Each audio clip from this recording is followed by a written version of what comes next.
Hello guys, ito naman papalabas tayo papunta sa aming room and then papunta sa kitchen. Yan po yung ginawa ko. Yan. Personalized DIY. Yan. Palabas ako papuntang kitchen. Tapos na tayo sa living room. Ito yung room ng kwarto. Yan.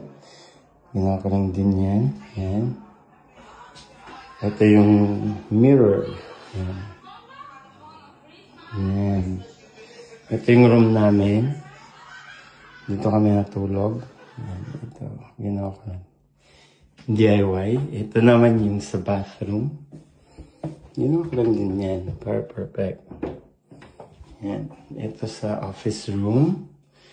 And then, diretso tayo. Yan yun. Tapos, ito yung kitchen.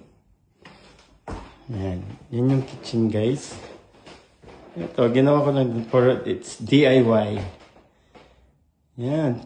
Kaya pwede kayong gumawa kung ano kayo, or malawak yung pangunawam or what we call ang isip nyo sa paggawa ng DIY. You can do your DIY decoration. Christmas decorations, may Wi-Fi. Yan, ginawa, DIY lang yan. Tapos yan, pababa. Yeah, let's eat pansit. Beautiful. Yeah. Bye guys. Thank you for watching.